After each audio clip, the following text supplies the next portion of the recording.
It's David Ducker coming back at you, and today we're going to be talking about problem GMs. And today's problem style is the weak leader. Now, this is very similar to the wallflower in problem players. Most people don't think they have a problem with a weak leader as their GM, but they do. It causes problems. The guy might be very likable. It might be difficult for you to notice some of the problems he's causing because they're indirect problems, much like the wallflower. The guy who sits there and doesn't contribute, just by not contributing, he's causing problems. He might be very nice to get along with and all that, but if you're not helping, you're hurting. And I did a whole video to describe that. The weak leader is very much the same thing. Now, this is not necessarily to say the GM needs to be the leader at the table, but he usually is. And it's somewhat implied in his position that he will be. When I'm at the table, if there's no other leader, I will take the leadership position, regardless of if I'm a player or a GM. It doesn't matter, as the job has to get done, because I won't be in a bad game. I just don't have time for that. So as a GM, you have many leadership responsibilities. The easiest ones are like scheduling, getting everybody to the table, going through your session 0. As a GM, you need to say, this is the setting, this is the story, this is your team concept, the campaign tripod, and see my video on that for why it's important. But you need to make sure everyone's on the same page. You need to set the expectation. And of course, I've done videos on that too.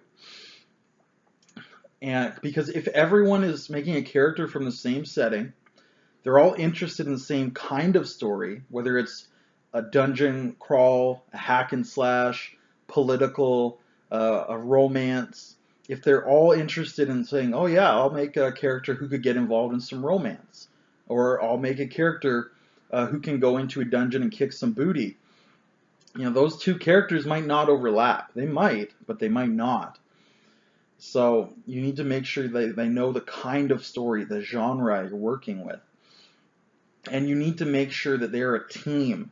You don't have a necromancer and a cleric who hates undead on the same team necessarily. If you can find a way to make it work, great. But don't assume it's going to work.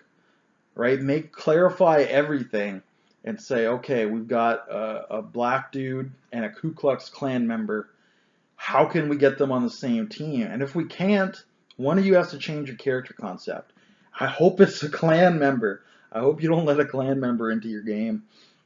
But if you do, maybe the other guy, he says, okay, I won't play a black guy. I'll also play a Klan member. And you're playing the, you're playing the Aryan RPG.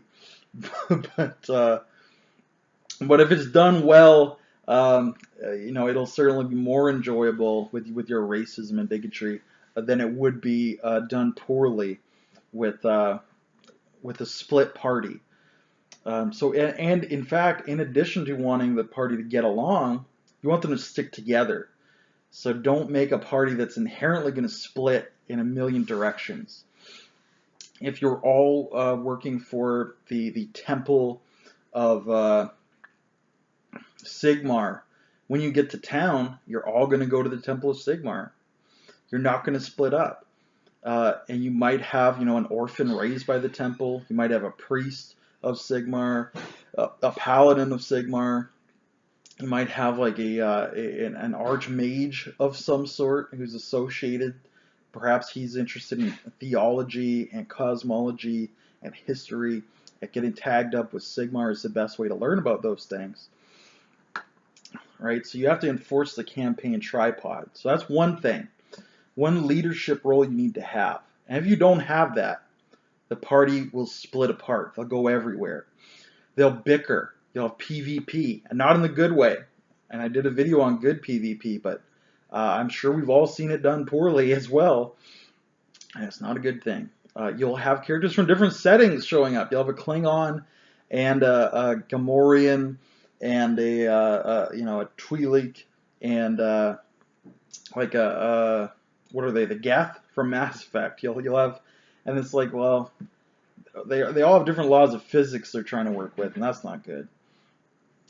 Um, and again, they'll split just for story reasons, even if they're all in the Temple of Sigmar. But now you got to go into a dungeon. Some characters are never going to go in a dungeon. That's just they're not going down there. So you have to vet the players, vet the characters, guide them, take the leadership role. So that's one thing. That's before the game starts. And that's the foundation for your game. If you have a poor foundation, you're in rough shape already. I mean, the higher you build, the more wobbly it's going to get. The bad foundation might not be apparent immediately, but 10 sessions, 20 sessions down the road, that's when the building will crumble. But in addition to that, at the game, as the GM, you have to take the leadership role to deal with problem players. The guy who's talking out of character, you have to yell at him. You have to say, "Excuse me, can you please speak in character? Thank you." Or you have to ask him, "Was that in character? Oh, it wasn't? Okay, please only speak in character." So you have to yell at that guy. If there's a ruling that needs to be made, one guy interprets the rules one way, someone else interprets the rules the other way. I think this multiplies the damage. Oh, no, it only adds the damage. As a GM, you need to make a decision. It doesn't matter what decision you make, but someone needs to step up and make that decision. It's usually the GM. If one player is bullying another player, you need to step in and stop that. Just go down the list of my problem players video series. The lone wolf, if he's splitting from the party, you have to talk to him and say, stop splitting the party up, man. Make a new character that fits in with the party better, or just leave forever. But stop splitting the party. Or if you have a spotlight stealer, and he's just rambling and going on and on and on, you have to say, okay, enough of that, and we'll cut back to this character. And you have to talk to him after the game and say, listen, man, you're a really great role player. You're very entertaining. But this other player needs help. I want you to shine the spotlight on him. Instead of shining the spotlight on you, shine it on him. Shine him up. Make him into as good a player as you are. I'd really appreciate it as a GM. That's a great way to deal with spotlight stealers. And I discussed that in my video on that topic, I believe. Also, so that's another thing, just dealing with people. The last thing is there will be bullying players. Players who will try to say, oh, I should get an extra action because I rolled high on awareness. And because I know what's going on, I was prepared, so I should get another action. And I've seen GMs get bullied into that, and say, okay, I guess you can take 3 actions instead of 2. And then it's like, well, you just jacked everybody else at the table who's following the rules. So now, this game sucks. You suck. That guy sucks. Everything sucks. It's a morale killer when the GM can be bullied into doing things. So as a GM, you have to be resilient and say, no, we're going to stick by the rule book. Thank you very much. So what do you do with your 2 actions? Okay, that's your turn, and moving on. So it's your job to kind of keep the pace. And I've seen so much bullying of GMs, and it's a tough job being a GM, especially with some of these players who will try to bully you and say, oh, I should get a magic sword because of this, or oh, that ruling is unfair. How come he gets shadow magic? This is bullshit. Shadow magic is unbeatable, and my character was jacked right from the beginning, and you're a terrible GM, and this is unfair to me. And it's your job to say, shut up, stick in character, deal with these angsty moments in character, motherfucker. How does your character feel about this injustice? How does he react to that? Because I don't have any time out of character for you. If you want to talk to me after the game, talk to me after the game. But in the game, stay in character, please. As a GM, it's your job often to do that. Not always. Sometimes you get enforcer players who can come in and do the job for you. And if I'm in the game, usually I'm the enforcer. And they'll bully the GM, and I'll say, shut up, stick by the rule book, speak in character. And we'll come back to the GM. And that everyone at the table should be doing that. They should be finding the problem players, shutting them down, uh, getting them to reform or leave.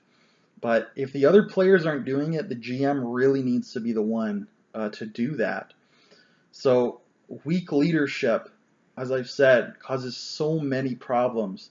Most of the time, what decision you make doesn't really matter, but a decision does need to be made. If you're going to speak in character, out of character, if you're going to add the dice or multiply them, it doesn't really matter what you decide to do. Just make a decision and make it very clear to everyone what the decision is.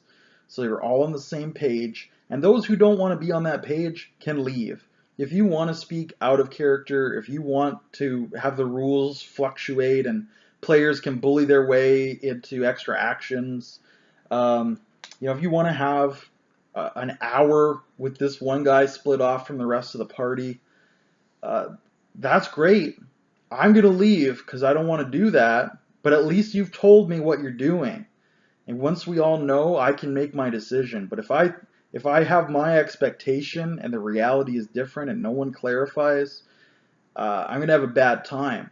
And David Ducker, if I'm having a bad time, I'll yell at people and clarify things. Not everyone's as bold as I am, and a lot of people will just suffer in silence or they'll just leave the game. And that's very sad to see.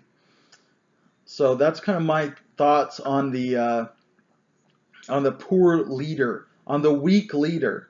So take a leadership role at your table. Let me know in the comments below when you saw a strong leader, when you saw a weak leader, what effect did it have on the game? And until I see you again, good day and good gaming.